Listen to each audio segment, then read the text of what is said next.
Allora, Winter Break ragazzi è una serie di 10 video scritti e montati da Tonio, cioè io, che hanno lo scopo di prepararci in vista della nuova stagione di Formula 1. Il 2022 sarà l'anno della svolta ed è per questo che, come primo episodio, ho deciso di parlare di tutti i cambiamenti che avranno le vetture, in modo tale che tutti possano capire. Mi raccomando, fatemi sapere se questa serie vi interessa, con un like, un commentino, iscrivetevi al canale e perché no, passate in descrizione che trovate tutti quanti i miei riferimenti social. Ma io direi di partire perché sono 5, diciamo, le novità principali della nuova stagione e la prima su tutte, molto scontata, ma neanche troppo, le vetture peseranno di più. Si passa da 752 kg a 790, ovviamente io intendo monoposto, pilota, acqua e olio, carburante escluso. Se dovessimo poi aggiungere anche il carburante si arriverebbe a 900 kg circa. Si sfiorano i 900 kg. Un aumento importante di circa 38 kg che in termini di secondi andrebbe a costare sul giro, facciamo circa 3 secondi, su per giù, poi dipende da pista, pilota, eccetera, eccetera. Scontata quindi la prima domanda, le vetture di Formula 1 2022 saranno più lente?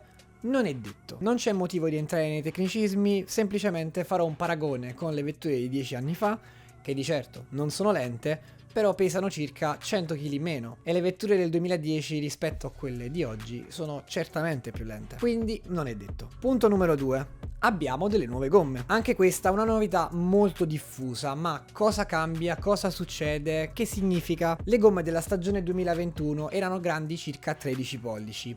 Quelle della stagione 2022 saranno grandi circa 18 pollici, quindi un aumento molto importante a livello di dimensioni. Allo stesso tempo però sono molto più sottili delle gomme da 13, sono più sostenibili e in più sono anche più sicure. Per farla breve non vedremo più quel fenomeno della gomma ballerina.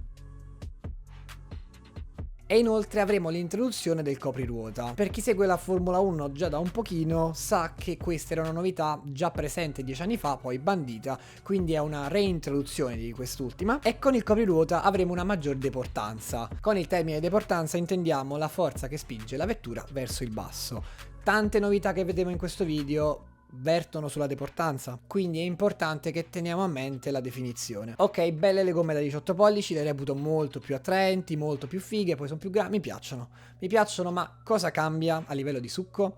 Essendo la gomma più grande, le sospensioni sono da ridisegnare da zero. I team quindi avranno carta bianca, è vero la Formula 1 ha dato delle linee guida, ma ogni casa dovrà produrre le proprie sospensioni e magari vedremo qualcuno che ha la meglio, che ha la peggio. Generalmente la Red Bull è brava nello sviluppare le sospensioni, ma non sottovaluterei anche la Ferrari. Avendo avuto tanto tempo per sviluppare la vettura, potrebbe essere leggermente più avvantaggiata rispetto a Mercedes e Red Bull. Questa è una chicca, giusto per poi magari la McLaren sviluppa le migliori sospensioni al mondo, noi non possiamo saperlo.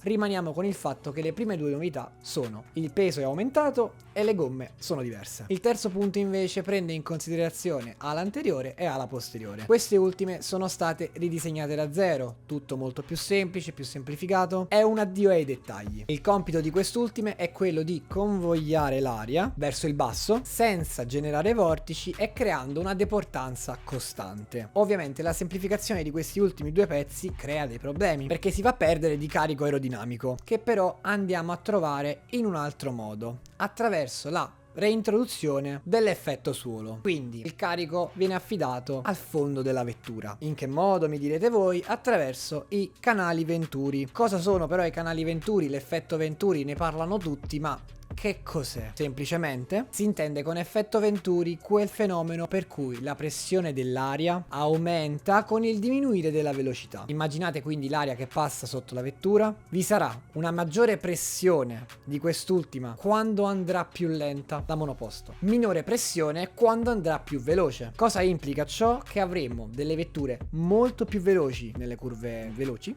e nelle curve lente vetture più lente. Chiedo venia perché ho ripetuto 37.000 volte la parola veloci, ma credo si sia capito, ecco. Punto numero 4.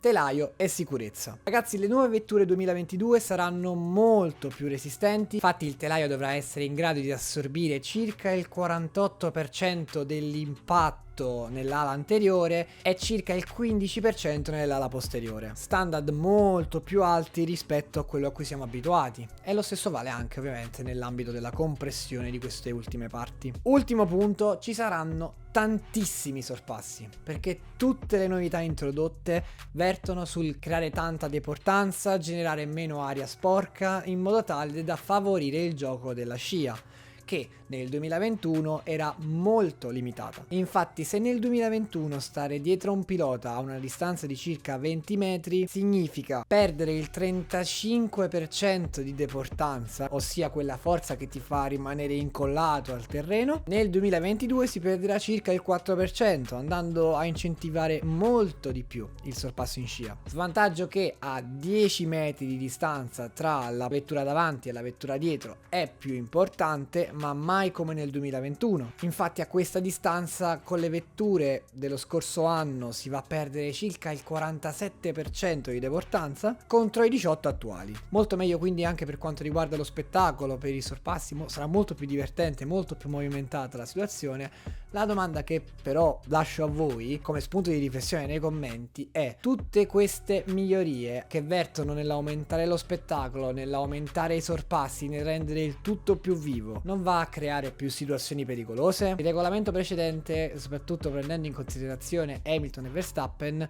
non ha visto pochi sorpassi, ci sono stati, secondo me nella giusta misura. Andare a boostare così tanto la possibilità di sorpasso è un bene o un male? Mi raccomando, ditemi la vostra nei commenti, iscrivetevi e spero che questo primo episodio della Winter Break vi sia piaciuto. Arriveranno altri, questo era un po' più tecnico, i prossimi saranno un po' più personali, dove andrò a esprimere pareri, opinioni, anche perché la stagione è veramente un'incognita. Quest'anno fare la prediction della classifica Formula 1 2022 sarà difficilissimo, ma ci sarà anche quella. Seguitemi sui social, iscrivetevi, attivate la campanellina, fate tutte le cose burocratiche del caso, lasciate like, mi raccomando.